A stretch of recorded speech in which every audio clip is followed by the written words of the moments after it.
ದಾವಣಗೆರೆ ತಾಲೂಕಿನ ಬಾತಿ ಗ್ರಾಮದಲ್ಲಿ ಪ್ರತಿ ವರ್ಷದಂತೆ ಈ ವರ್ಷವೂ ಸಹ ಶ್ರೀ ಬಾತಿ ರೇವಣಸಿದ್ದೇಶ್ವರ ಸ್ವಾಮಿ ರಥೋತ್ಸವ ಭಾರಿ ಅದ್ದೂರಿಯಾಗಿ ಜರುಗಿತ್ತು. ಈ ರಥೋತ್ಸವದ ವಿಶೇಷತೆ ಏನೆಂದರೆ ರಾತ್ರಿ ಸಮಯದಲ್ಲಿ ರಥೋತ್ಸವ ಕಾರ್ಯಕ್ರಮ ಜರುಗುತ್ತೆ. ಜಿಲ್ಲೆಯ ವಿವಿಧ ತಾಲೂಕುಗಳಿಂದ ಸಾವಿರಾರು ಸಂಖ್ಯೆಯಲ್ಲಿ ಭಕ್ತರು ರಥೋತ್ಸವದಲ್ಲಿ ಪಾಲ್ಗೊಳ್ಳುತ್ತಾರೆ. ಶ್ರೀ ಬಾತಿ ರೇವಣಸಿದ್ದೇಶ್ವರ ರಥೋತ್ಸವ ಸೇವಾ ಸಮಿತಿ ವತಿಯಿಂದ 1.5 ಕ್ವಿಂಟಾಲ್ ಹಿಟ್ಟಿನ ದಾಸಗಳನ್ನು ಉಚಿತವಾಗಿ ಬಂದ ಭಕ್ತರಿಗೆ ವಿತರಿಸಲಾಯಿತು.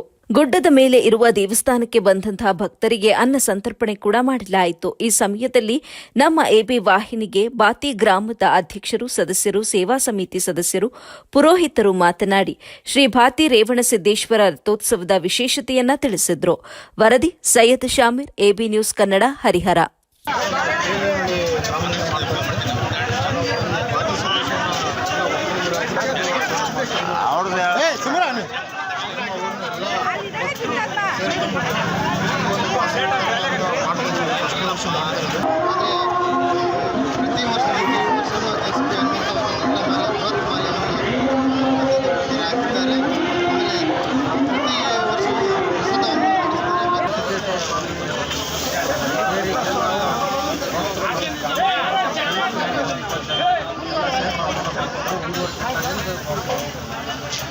ಪ್ರತಿ ವರ್ಷ ಮಾಡ್ತೀರಾ? ಬರೀ ಈ ವರ್ಷನೇ ಮಾಡ್ತೀರಾ?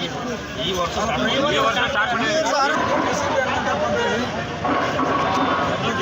ರಾಜ್ಯಾಧ್ಯಕ್ಷರು ರೇವಣಸಿದ್ದೇಶ್ವರ ಜಾತ್ರೆ ಪ್ರತಿ ವರ್ಷ ಪ್ರೇರ್ ಮಾಡ್ತೀವಿ. ಏನು ಬಾತಿ ಸಿದ್ದಪ್ಪ ಅಂದರೆ ಇಡೀ ನಮ್ಮ ದಾವಣಗೆರೆ ಡಿಸ್ಟಿಕ್ಕಿಗೆ ಫೇಮಸ್ಸು.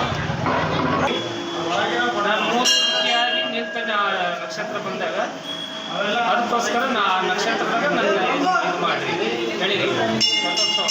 ಅದಕ್ಕೋಸ್ಕರ ಭಕ್ತಾದಿಗಳು ರಾತ್ರಿ 12 ಗಂಟೆ ಆಗಲಿ 1 ಗಂಟೆ ಆಗಲಿ 2 ಗಂಟೆ ಆಗಲಿ ಕಾದದ್ದು ಆ ನಕ್ಷತ್ರ ಬಂದಾಗ ಮಾತ್ರ ಅದು ರಥೋತ್ಸವ ಮುಂದೆ